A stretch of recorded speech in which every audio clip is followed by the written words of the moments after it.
Governor, why was this such a priority for you, this legislative session?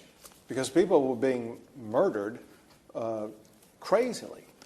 Murdered by people who've been murdered somebody else before and arrested and let out on bail. This is crime and murder caused by government policy. That government policy needed a change.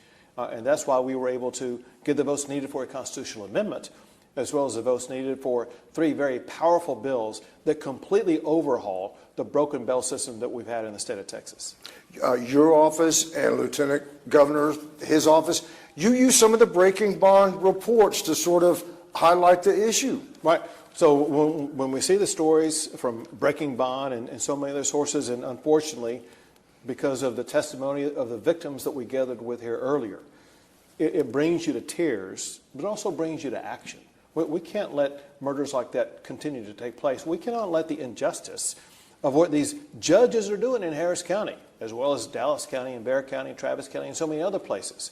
We had to fix this broken bail system. We had to tie the hands of these leftist judges who are letting these very dangerous criminals back out on the street, and that's exactly what these laws do.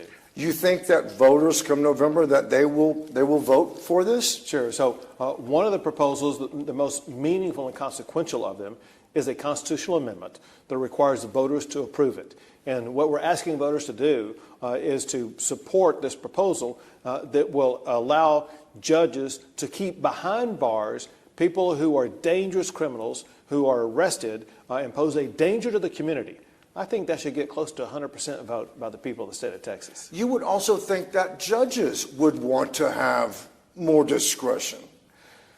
So some judges want to have the discretion to be able to keep these dangerous criminals behind bars, and this does empower those judges who want to have the ability to say, this criminal poses a danger to our community, and now I have a tool to keep them in jail awaiting their trial. There are some other judges, however, here in Harris County that want the latitude, the ability to not be forced to keep them in jail, and we made it more difficult for them.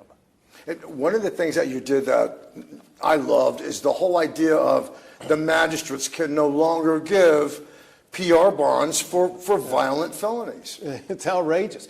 First of all, it's outrageous that they were allowing PR bonds for crimes like that. But second, more specifically, what we did for these magistrates, for these very serious crimes that we identified in the constitutional amendment, magistrates cannot have any say over the bail of them whatsoever. You have to have someone who's not hiding behind the curtain.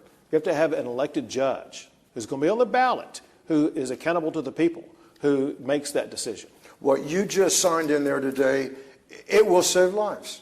Oh, it's going to save lives. And that's the point I made clear to members of the legislature. There's no vote they're going to cast over the course of this past session that would do more to actually save lives of people in their own districts than these bills that I signed today. Thank you so much. You got it. Good to see you. Thank you for what you do. Thank you. Big time help.